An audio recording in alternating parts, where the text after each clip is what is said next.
We're fighting a president who undermines our Constitution every day. The oligarchy will concede nothing. We are moving in the direction of oligarchy. All the members of this panel are accepting, including yourself, are accepting millions of dollars from the pharmaceutical industry. Oh, no, protecting their interests. Oh, I thought that would come. No. I ran for president like you.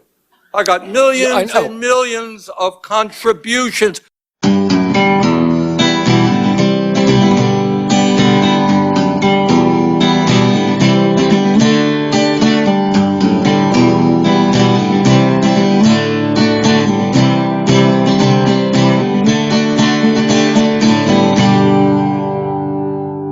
Thanks for stopping by and hanging out with your host, a conservative bird, and your co-host, me, Double D, and you're on the Brick Road Podcast. Hey, welcome back, everybody. We really appreciate you stopping by and hanging out with us.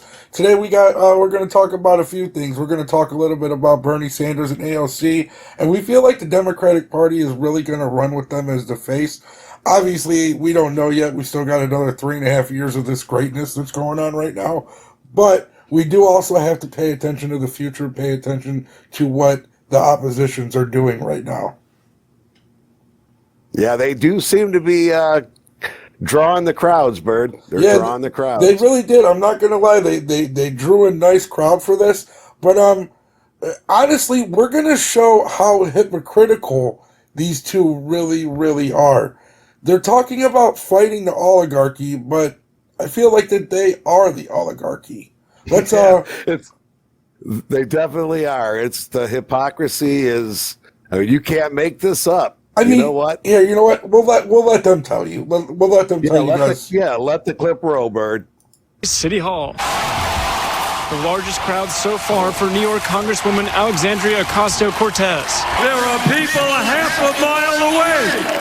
And Vermont Senator Bernie Sanders here on their nationwide tour called Fight Oligarchy. Money in politics is the hands of oligarchy, Los Angeles. We're fighting a president who undermines our Constitution every day. Both These people are talking about fighting the oligarchy. Mind you, I believe Bernie Sanders has, 2 or 3 houses? Yeah, and he's worth about $2.6 million, These people literally have gotten rich from being in politics. They don't know what they're talking about. They're lying to you, and they're extremely hypocritical. The only reason it's not more than $2.6 million is because it was a book deal, and his book, it did okay, but it certainly it wasn't. He has a lot of brainwashed sheep to follow him. Yeah, he does. He had enough to put $2.5 million in his bank account and buy him 3 houses. Imagine getting $2.5 million from a book and have the audacity to say something about rich people. I know it's the rich. It's like, dude, you got a ton of money and and he made it entrepreneurially too. It's not like he didn't. I mean, here's the problem. He made it through capitalism. He didn't earn that through socialism. And here's the thing, Double D. We're not hating on him. It's him that hates on people like us. Exactly, and that's the problem. I have respect for the guy. Hey, you want to make your money? You want to go write a book off of your likeness? You go right ahead. Hell yeah, but understand that that's capitalism. The American dream. Understand that that's capitalism. Stop fighting against it and start standing up for it and speaking up for it. Or just being honest, because the people that he's selling this crap to are really swallowing it. And it's because they're so backlogged with $250,000 worth of student loans. They know they're going to be a slave to the system for the rest of their lives. So they're just hoping that somebody's going to come and release some of their student loans one day. I mean, and they know that Bernie and AOC will be their. They know that AOC is their man for that. So let's listen to some more of their nonsense. Let's just get back into it. Yeah, Sanders and AOC targeting President Donald Trump. A few days ago, ICE officials attempted to enter 2 LAUSD schools to target kids, highlighting the president's immigration policy. How about don't bring your kids here illegally, and we don't have to do things like that if that's what's really going on. Yeah, or stop crossing the border and having kids here and putting them in a school system and forcing the system to make them choose between having to stay or leave. How about do things the right way? We're going to encourage them to take their children with them because it's always better for the children to be with their own parents. Exactly. Why should the system have to take care of them? If they want to come back to America when they're 18 and be productive citizens, they have that right to do that. Exactly. But if they want to keep the families together, then they're going to have to leave That's together. how you got to do it. But if you come here that's illegally, the only way. Yeah, you come here illegally, you want to take care of your kid still, you take your kid with you. Simple as that. It's not really, it's not rocket science. There's no gray areas. This is a black and white situation. I'm going to quote Vivek Ramaswamy, man. Your first act in this country shall not be one where you're breaking the law and crossing illegally. Yeah, you can't. Your first act cannot be a crime. Right. It's as simple as that. It's not as simple as that. It's really not rocket science for real. It's not like they want it to No. seem. It's just, you know how the Democratic Party is. They want to take everything and they want to twist and turn it and find every variable about every single aspect of it and try and throw it at you different ways when they know that all this stuff is just ridiculous, and that if they come here illegally, you can word it however you want. You go back home. Yeah, the bottom line is they're grasping for straws as a party. Yeah, I'm going to give credit to AOC and Bernie on gathering a crowd like they got there. It's a hell of a crowd. It's impressive. But now keep in mind, they're in Los Angeles. Yeah, which we expect Los Angeles to go primarily Democrat. So hey, have it. And if this is what they can draw in Los Angeles, they're not drawing this in Ohio. They're not even going to stop. They're not drawing this in Florida. They're not. If they come to Ohio, they're gonna be closer to Pennsylvania. They're gonna go out somewhere like Youngstown. They're not drawing this like you said earlier. They're not drawing this in Texas. No, and they're not going to. They did draw it up in like Massachusetts, right? Which are even Democratic they even drew a pretty good. They had a pretty good crowd in Minneapolis too. You know what I mean? But again, these are all liberal places. Yeah, these are all blue zones. So if they're not attracted, that would be like Donald Trump coming to Lorain, Ohio. But there's no. There's a difference. He's going to sell that out. I'm going to tell you why there's a difference. Donald Trump will go to a blue state and sell it out. He definitely could do that. He's done it. He's done it. Look what he did in New York. Look what he did in New Jersey. Dude, look what he did in the Bronx. That had to have been a huge. He did it right in AOC's Look at New Jersey. Look at New Jersey. What he did down on the beach. Oh yeah, dude, at Wildwood Park. That was insane, bro. That was ridiculous. Yeah, I am so surprised he didn't flip New York. That was my dark horse that he was going to flip New York. I really thought he was going to. Yeah. Well, they are pretty solid blue, but here, California and New York were a lot closer than you think. Yeah, he took a larger portion than people are giving him credit for. The Democrats won all those, electoral votes. But truth be told, those elections were pretty close when you look at them. Yeah, they were. I was saying back then, I was telling people, even if you know that Donald Trump is going to lose in your state, go and vote anyway, man. Go and vote for Donald Trump because we need the numbers for the popular vote. Exactly. So that way they could never come back and say the election was stolen. It's funny. Me and my buddy Jimmy, we were talking about it yesterday. He's like, dude, I'll say it. You were right. He was like, when I was nervous that they were going to steal it again, he was like, you told me no, they're not. We're winning the popular. Rig. He said I told him. I said we're going to win the popular vote. I said they're not going to be able to rig it this time. I was like, it's not happening, and I was right.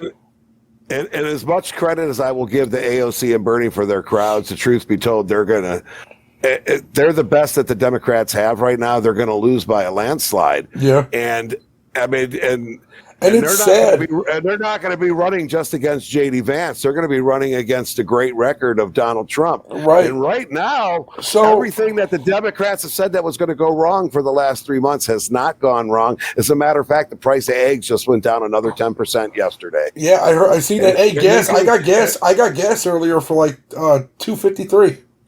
I paid $2.49 this morning. Right. Okay. I want to ask you guys down in the comments below. JD Vance, I feel, is going to be running in 2028. He's going to be our Republican candidate. I'm voting for him. I believe so. Who do you think he's going to pick as VP? Who do you guys think he could possibly have run with him to have a strong ticket? You know who I think it is, Bird? Oh, who do you think?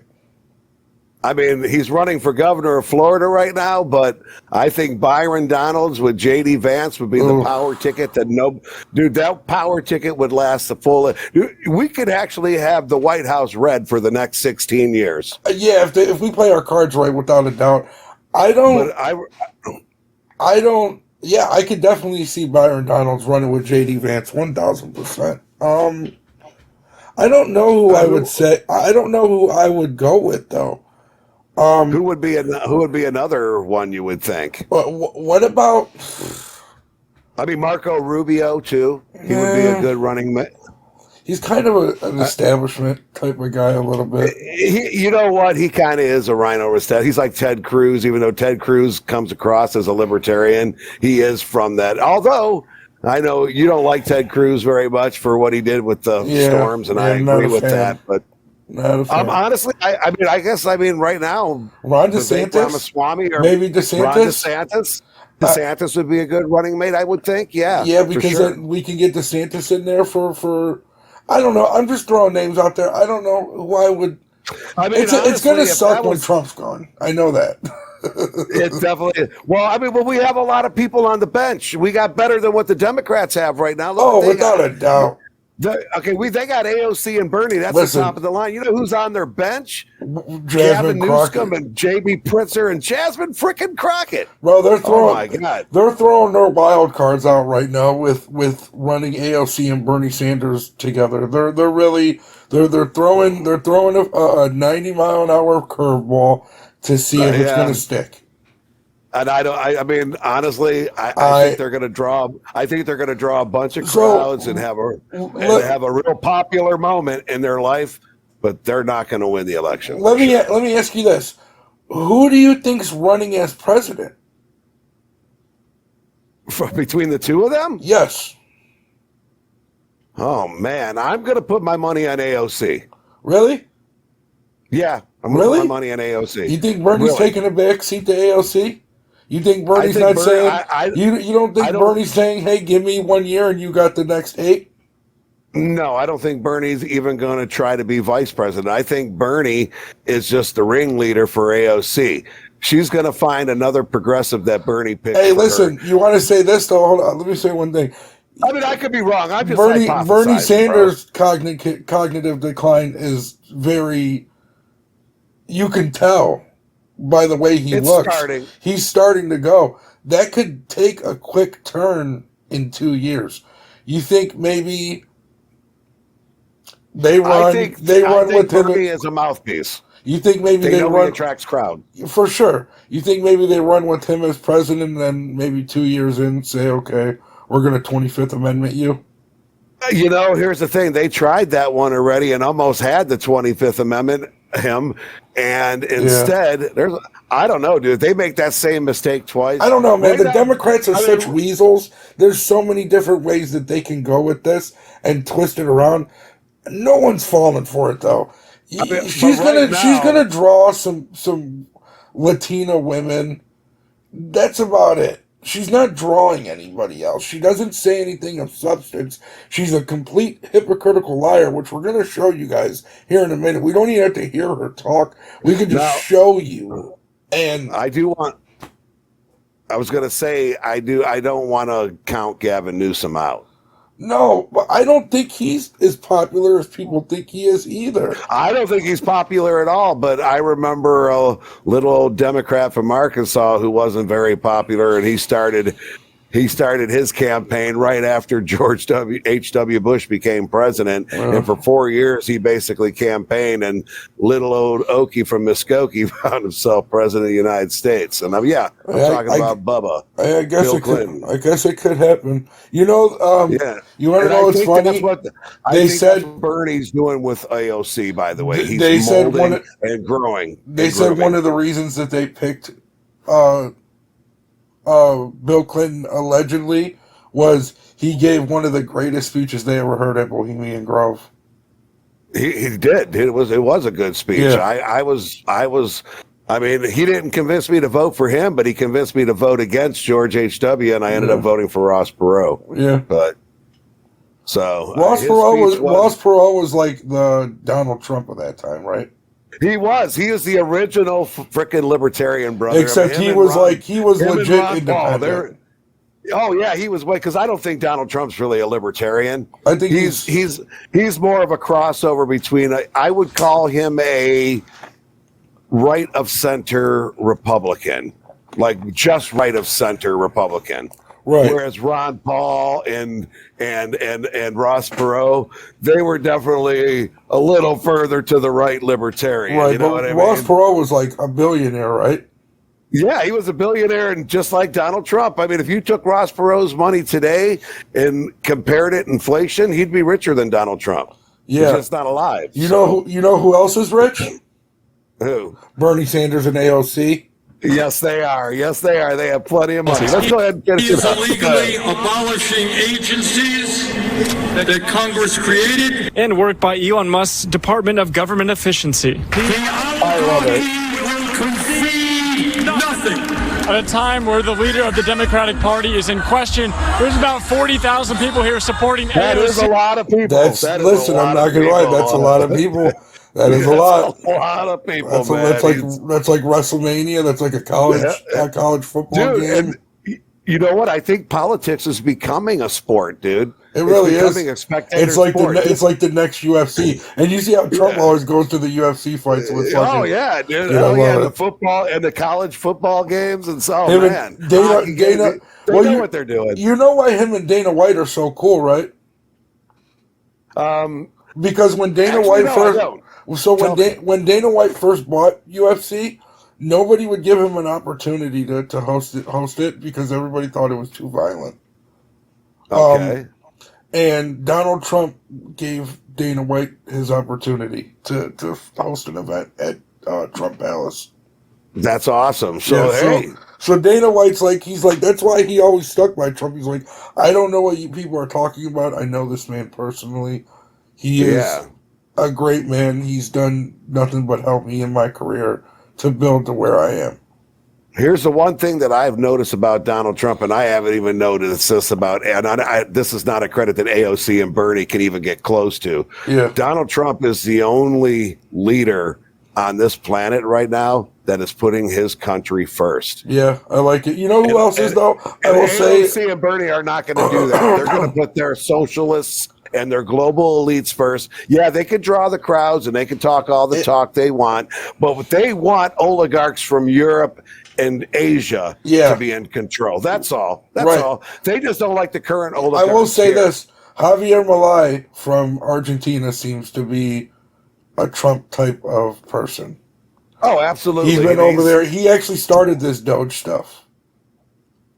Oh yeah, for sure. By getting rid of all the waste right away, and look at them now; they're thriving again. So it only took It only took like 18 months. Right. And you know what? That's all Donald Trump was saying. Give me 18 months. If you're not happy, then you go and vote in 2026 and tell us you're not happy. But if you are happy, then you get out there and you take that red pill, swallow it with pride. Exactly. And Sanders. Who do you think that leader is right now?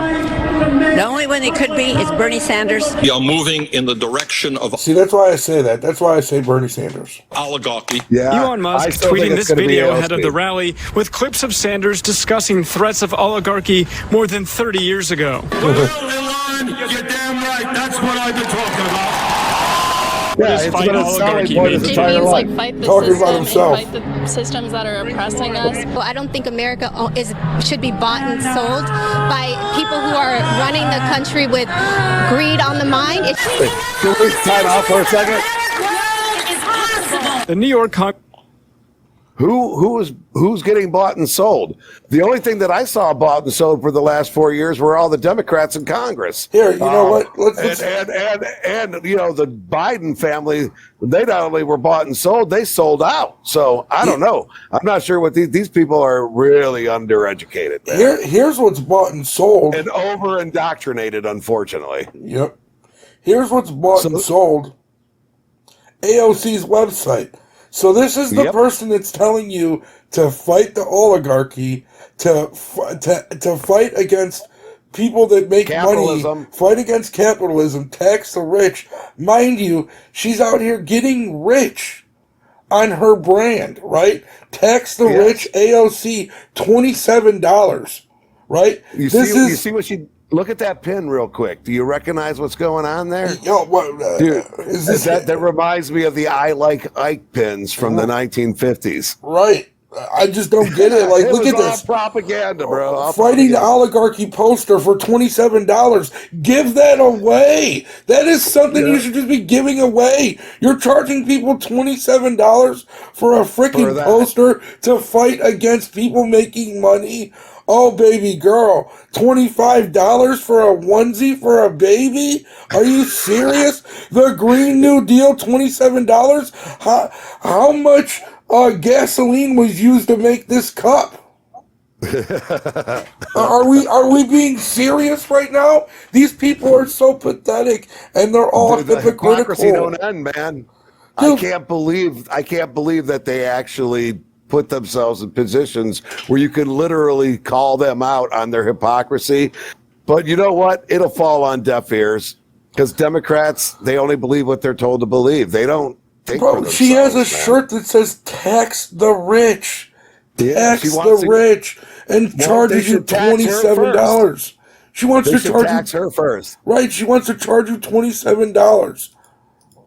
I wonder how many write-offs she's using every year for her T-shirt company. This is pathetic, you guys. I don't understand how anybody can support any of this. Look at all this nonsense, all this bullshit that's in here. The Green New Deal. How much gasoline was used to make these stickers? Yeah, they use a lot of petroleum, especially for the rubber magnets. You know? I mean, what are we doing here? Are we being serious? Is this all real life? Or No, this is not serious, dude. This is This is a fucking psyop. This is AOC's Taylor Swift moment, bro. Dude, this is a psyop. She's just using politics. But I do think she is still the best that they have running right now. Do I think she'll have the nomination by the time that? No. But it's sure fun to watch, though.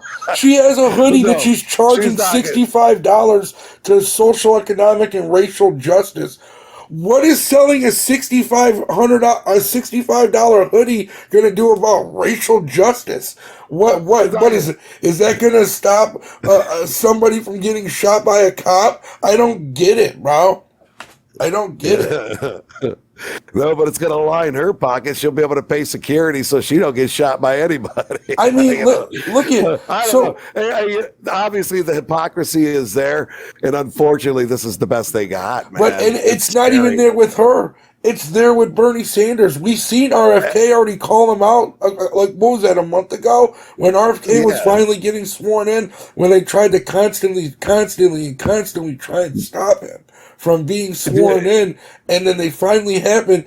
Bernie Sanders gets paid from the medical field. And absolutely. And he lies about it. Companies are in his pocket, dude. They're so deep in his pocket. All of them are. Dude, Republicans and Democrats. The pharmaceutical companies have them all by the short and curlies, man. Right. It's unfortunate. It's but sad. That's why. But here's the thing: is if you listen to what Bernie says here, I think Donald Trump did exactly what he wanted to be done. Look, they just lowered the cost of drugs and pharmaceuticals. Right. It's all going down. And he made an executive order. But anyway, you know what? Let's let Bernie say what he's going to say. And as it turns out, he kind of got what he wanted. Will you assure the American people that you will fight to do what every other major country on earth does, guarantee health care to every single American. I'm going to make America healthier than other countries in the world right now. Will you guarantee Maha. do what every other major country does? That's a simple question. And by the way, Bernie, the problem. Here it comes, guys. Here it comes. Here it comes. Corruption is not just in the federal agencies, it's in Congress too. Almost all the members of this panel are accepting, including yourself, are accepting millions of dollars from the pharmaceutical industry. Bingo! Protecting their interests. I thought that would come. No. I ran for president like you. I got millions and millions of contributions.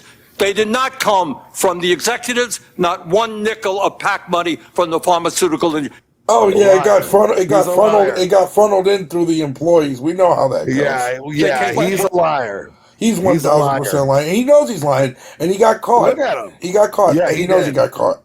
He knows. Look at that. That is a gotcha moment if I've ever seen one. 1,000% gotcha. And RFK got you there, Bernie.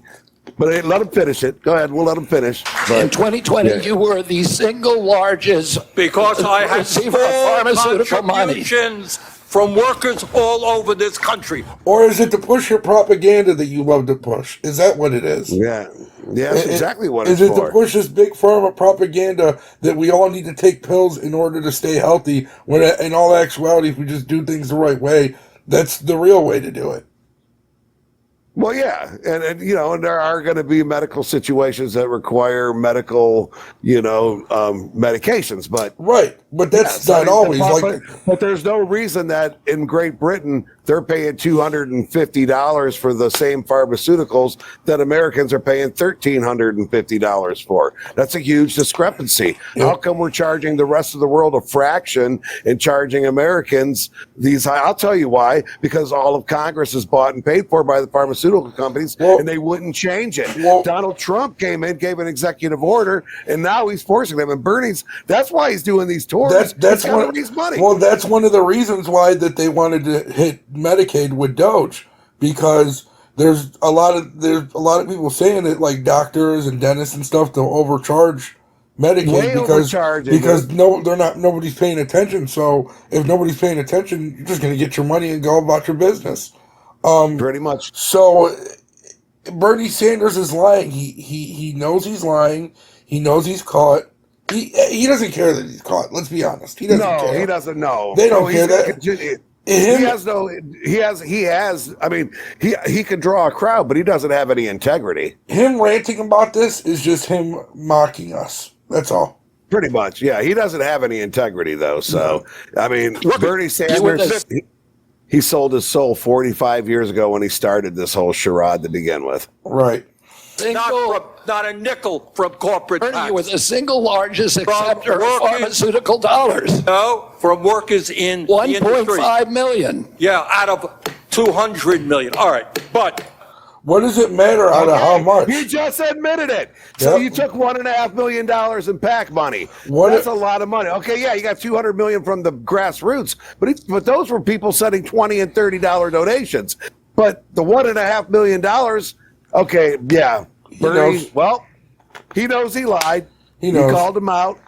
RFK called him out, and we're calling him out. Yep. We already know. We know what it is with Bernie Sanders. He's a scumbag. Yep. And the irony is, him and AOC are still the best that they got. Think about that. So, if you guys didn't know, Trump and Netanyahu seem to be being kind of at odds with each other. Trump doesn't like the fact that Netanyahu decided to strike Iran, right? It was Iran? Was it? I thought it was it Iran? It was, I know they've been striking Gaza, right? And Hamas and Gaza. Hold on a minute. Did they, I think, was it Iran or was it Yemen? Might have been Yemen. Let's look it up really quick. Yeah, let's look it up real quick because I kind of forgot. But I think you might, I know it was one of them. It was definitely one of the two of them. Yeah, Iran. It was Iran. Okay, all right. So yeah, he struck Iran, and like we're trying to get like a peace deal going, and trying to get that's just.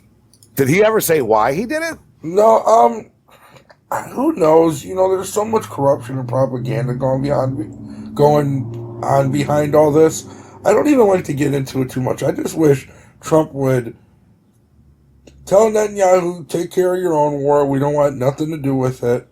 Our people are sick of spending all of our tax dollars on foreign wars while nobody can live a normal, comfortable life anymore. All these proxy wars all around the world are making it very unstable, and that makes people unstable. Exactly. But I will say this: at least we got Netanyahu to give Trump some praise for what he did. If you guys didn't know, by Trump pulling away from Israel, pulling away from Israel, it allowed Hamas to release this prisoner that they had, who was Israeli American. Negotiated. Right. Yeah. We negotiated that, though, right? Or right. No? Yes. Okay, that's what I was asking. Yeah. All right. Okay, that's what I thought. So right here we got Netanyahu praising Trump. This is a very emotional moment. Adon Alexander has returned home. We embrace him and we embrace his family. This was achieved thanks to our military pressure and the diplomatic pressure applied by President Trump. This is a winning combination. I spoke with President Trump today. He told me, I'm committed to Israel. I'm committed to continuing to work with you in close cooperation. Yeah, as long as you're not just going out and striking people for no reason. Exactly. Because Trump's going to get sick of that eventually. Watch, I'm telling you, he's going to get sick and he's going to completely pull away from Israel. Yeah, I mean, they're at some point or another, they have to be willing to make peace too. The same as at some point or another, Ukraine's going to have to sit down at the table with, and I know they're supposed to be doing that here real soon, but right. Some point or another, man, it's either that or we're looking at a world war, and it's getting closer and closer, and the world is getting more unstable. It's very, very true. So, we hear that from Netanyahu, and obviously they're gonna speak positively about each other in public. They don't want to make it seem like there's anything going on. But I don't know, man. I just feel like Trump's, he took Hegseth away from meeting with their Secretary of Defense. He's kind of seeming to keep his distance from Netanyahu. And right here we have the Financial Times. They even talk about it, that Trump's patience, it seems to be running out with Netanyahu. And it's probably because Netanyahu's just kind of doing whatever he wants. Yeah, he's pretty much calling the shots, and it's not exactly the shots that the world wants to see. Like, that's not how Trump rolls. Right now, people want to see this. People want to see peace because it's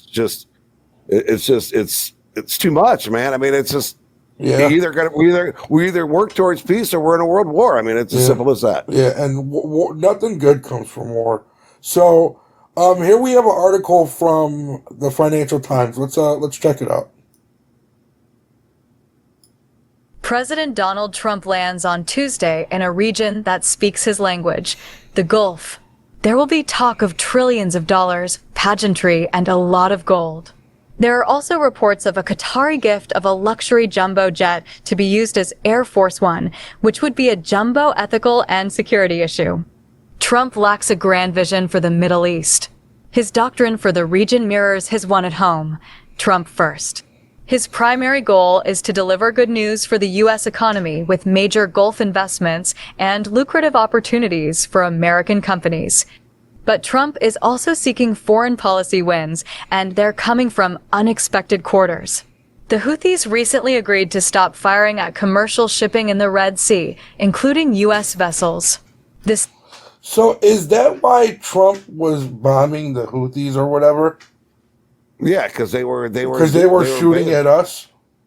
Well, they were shooting down our drones, and they were using drones to shoot at our ship. The one in particular was the USS Truman. So I believe. See, even with all of that, right? Trump still manages. Does it say on there what ship it was? It just says including U.S. vessels. Yeah, and I believe that U.S. vessel was the USS Truman. They just basically kept antagonizing it, and then we started throwing bombs at the Houthis. Okay, so it at least makes a little sense. Yeah, it does. It's summarizing it in a very simplistic manner, but that's basically what's going on. So yeah. The ceasefire might fall apart any time, but crucially, it did not cover Israel, which was hit by Houthi missiles and retaliated earlier this month. In a deal with the U.S., Hamas has agreed to release one American-Israeli hostage, Eden Alexander, as a gesture to Trump, reportedly with nothing in return. Families of the other Israeli hostages are bereft and furious at their government. Hamas now hopes to secure a broader ceasefire, and 2 million Palestinians in Gaza are desperate for the resumption of aid deliveries. Israel suspended those in March when it gave up on Phase 2 of the January ceasefire. Meanwhile... See, I don't necessarily agree with that. Yeah, I'm not sure. I mean... The people that aren't doing nothing wrong, they don't really deserve to not at least get food and stuff. It's not. They should let the humanitarian aid needs to go through. They need to stop stopping that because that's being paid for by the rest of the world too, not just it might be Israel's responsibility to make sure that the refugees and those who are pretty much forced to stay in their homes in Gaza. I mean, they definitely should be allowed to get the humanitarian aid. I just don't see any reason why that should be stopped, but. Yeah, who knows? Again, like I said, we don't know what's really going on over there. So that's another thing dude, this one's not out in the open like Ukraine and Russia. Right. I mean, it is, but it isn't. You know what I mean? Right. It definitely Meanwhile, hasn't gotten this Gulf countries are positioning themselves as mature, constructive partners. They resent being seen as an ATM, and Saudi Arabia's budget is stretched by falling oil prices. But they're also being helpful by hosting Ukraine talks, upholding a détente with Iran, helping post-Assad Syria back on its feet, and supporting a new government in Lebanon. It seems everyone is scurrying to build goodwill with Trump except Israeli Prime Minister Benjamin Netanyahu. The first sign of Trump's irritation came during their White House press conference in April. Trump did not reverse the 17% tariffs he had slapped on Israel and pointed out that Israel gets $4 billion a year in aid. That's a lot. Congratulations, by the way. That's pretty good, he told Netanyahu. Hey, he let him know right then and there. We're getting our get back, boy. I remember we watched that. Remember that we watched that clip. Yep. That was he straight up told him, it's like, hey, we're giving you guys all this money and you're basically using it to fund the war on Gaza, and meanwhile we're going to charge you 14% tariffs at the same time. So and that's getting back our return. That's getting a return back on our investment in Israel, although Israel should be investing some of that in humanitarian aid and also should be investing that in setting up talks to put an end to this, because I don't know who's at fault in that war. You know what I mean? I mean, listen, they've been at war for years. I'll say that. That's right. They've been at war for 50, 60, probably longer than that, forever. Here's what I know personally is it's affecting the United States here at home with college campuses, with in the Democratic Party, they're divided because of this issue. Yeah, for sure, because half of them are for Israel, half of them aren't. Right. Dude, they're turning on Fetterman like you wouldn't believe. I mean, he's going to red pill, dude. Fetterman's going to jump sides, and so is Bill Maher. Yeah, I mean, these guys are all going to jump sides because they're being forced. Yeah, they're being forced to. I mean, the insanity, it's got to stop. Yeah. I don't know what it is about the Democratic Party and why they love the drama so much. U.S. also You know what I mean, Bird? Yeah. It seems like they love the drama, man. Yeah, they do. They really do. It's They thrive on it. They love the hate. I don't understand that. It makes no sense. And right now, this war over there is being fueled by nothing but hate. It's crazy. Sad. All right, well, I'll let you finish it, Bird. I'm sorry. The U.S. also has a growing trade deficit with Israel. In Trump's mind, that makes Israel a net taker. Exactly. But the worst moment for the Israeli leader came when Trump revealed the U.S. was talking to Iran directly. Netanyahu can keep a poker face, but the strain was visible. The president is no humanitarian and doesn't lose sleep over the devastation in Gaza. But he is also unhappy about Netanyahu's plans for a renewed military campaign in Gaza that runs counter to his grand vision for a Gaza Riviera, never mind that it was cruel and unworkable to begin with. The U.S. keeps springing surprises on About Netanyahu. the Gaza casino, man. I'm ready. The Gaza Riviera, man. Let's go. So I can't wait to go. Netanyahu cutting Israel out of the deals it is making.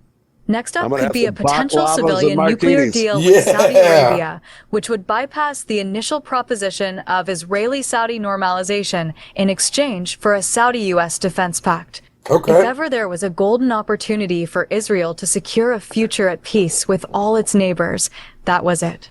For Netanyahu, the price, the promise of a future Palestinian state, is too high. He callously suggested the Saudis could create one in the kingdom, outraging Riyadh. The and pointed out that Israel. So wait a minute. So he wants them to move Palestine to Riyadh. Yeah, he wants them to move them to Saudi Arabia unless Saudi Arabia hosts their Palestine. It's just not going to happen, dude. Why not? These people have been. We were talking about generations, thousands of. Well, actually, the Palestinians themselves were kicked out of Jordan and Syria. Back in the early 1900s, when they were trying to form their own little thing there. So they kind of got. The Arab countries are not going to, they don't want them either. That's what it comes down to, dude. Israel don't want them there because they're an antagonist that never stops, even though the two of them are stuck together on the same land. So you'd think they'd be able to find a way to just listen, how far away is Israel from Palestine? Like the tips of each other? Like you could throw a stone over the fence and you're in Gaza. Really? So it's literally right there. Dude, it's closer than Brooklyn and than Brooklyn and Manhattan are. They're separated by a bridge and a river. That's wild. They're actually closed in by a river. See the difference? I just don't understand why not just. Well, they just need to make a two-state policy. All those who live in Gaza and those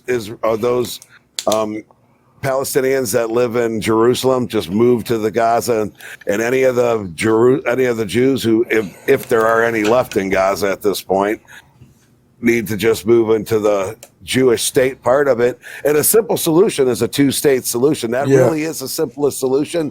I'm not sure why it's been so hard to make it happen, but I think that's what Donald Trump wants. He wants a two-state solution and an opportunity to build the Riviera in Gaza and make it productive and make it at least that like look at Kuwait, dude. Yeah. 150 years ago, Kuwait was nothing. Right. Today it's beautiful. Yeah. Dubai. Yeah, look at Dubai. But dude, they said in Dubai, like it's so nice there that like if there's like a crack in the road, like they'll literally come fix it right then and there.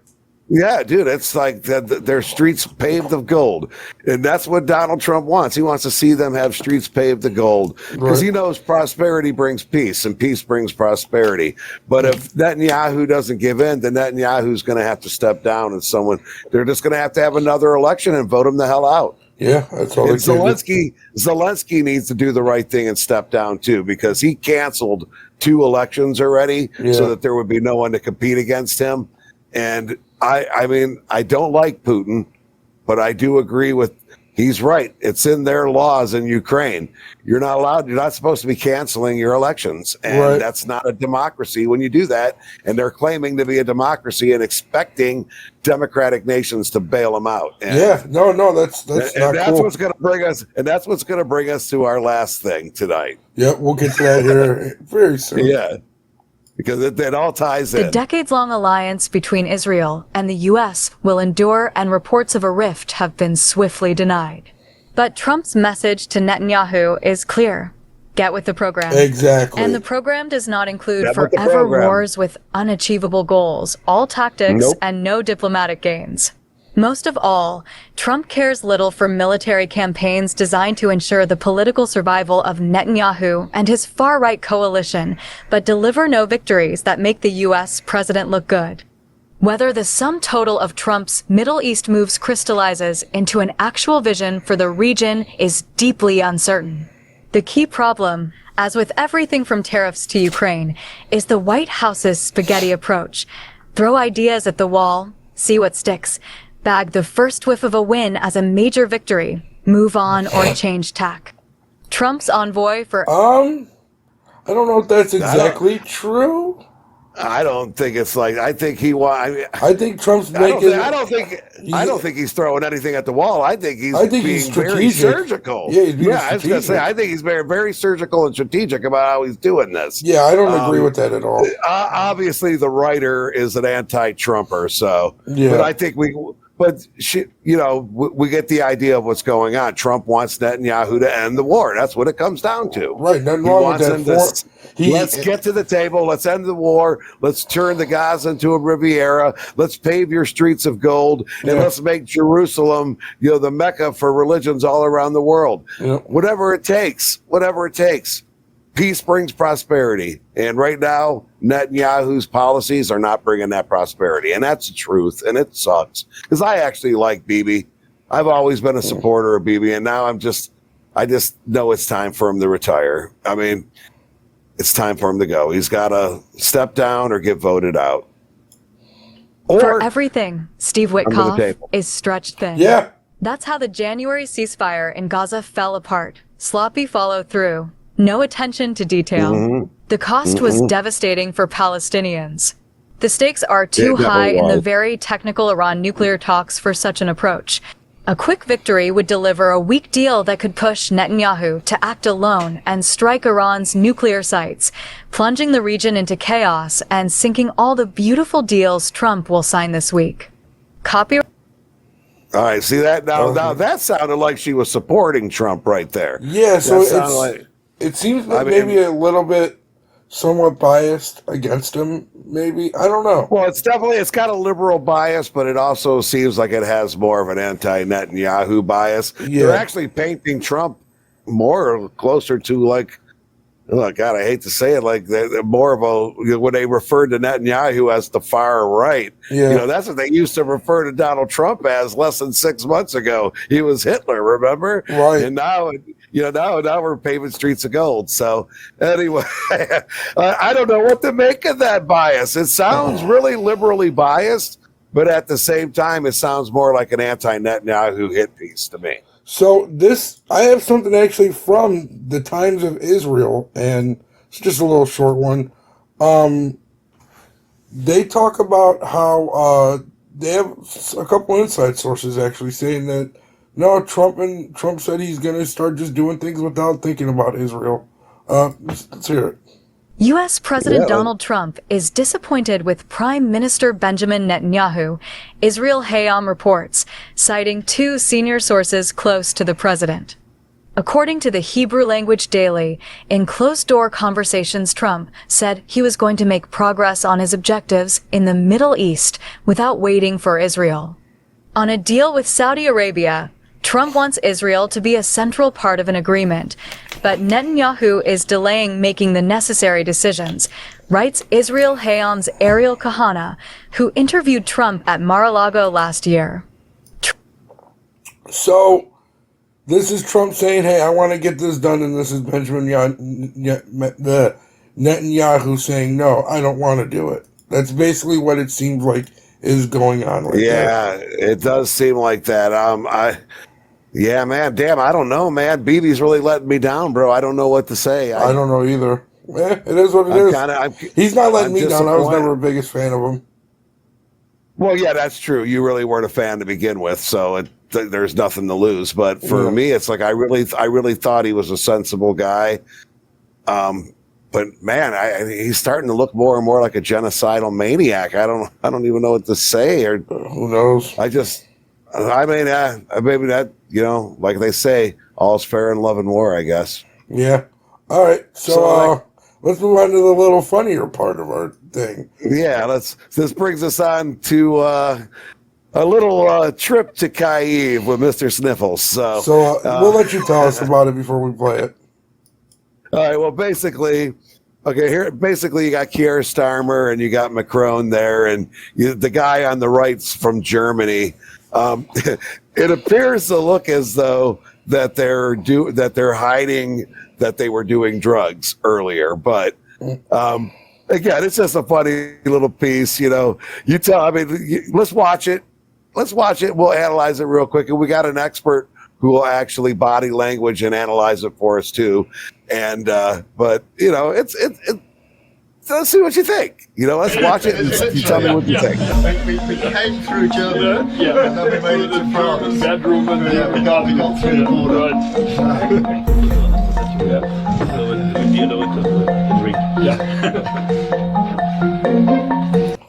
They were doing something. Yeah, he picked up the white tissue from the table. Oh, what is going on? You got it. Okay, then let it finish. Wait till you see the second one. Now there's shit.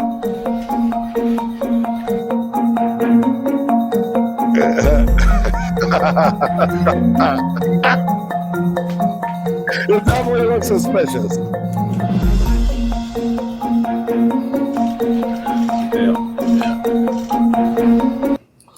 I mean, they were doing.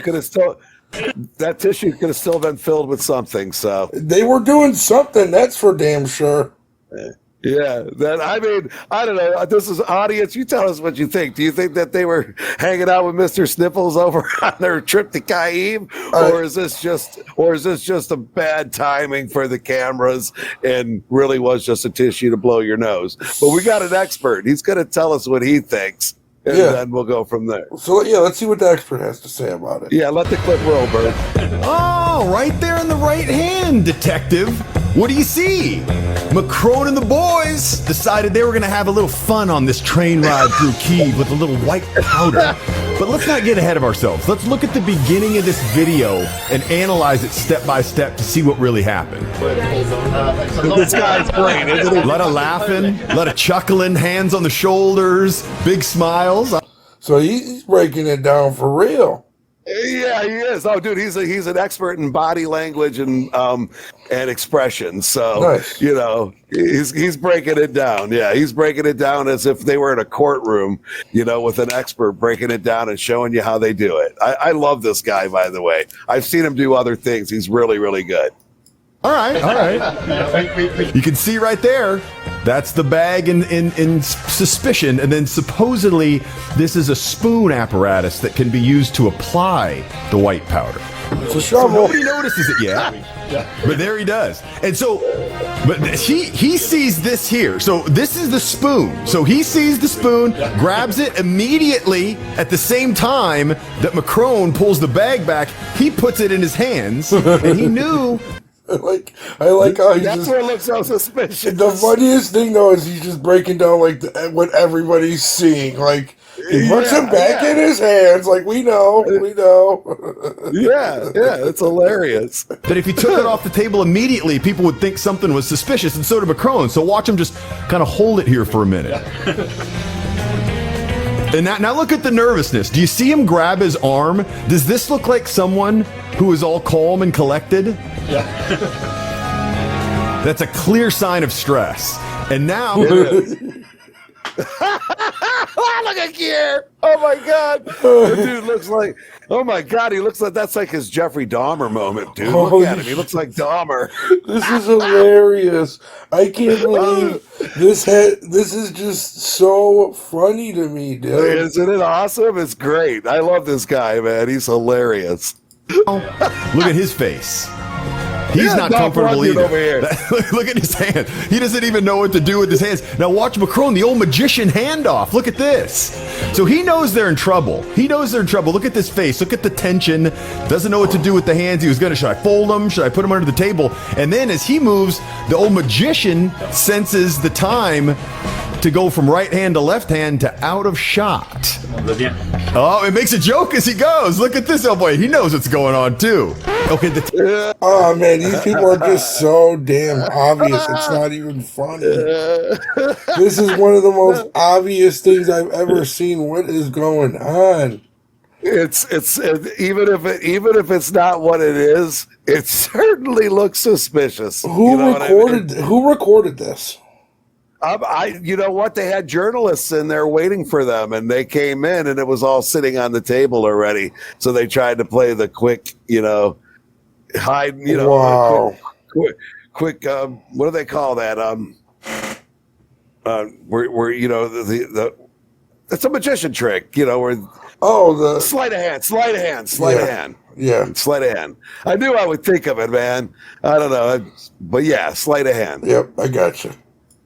Now let's look at this from the defense's perspective.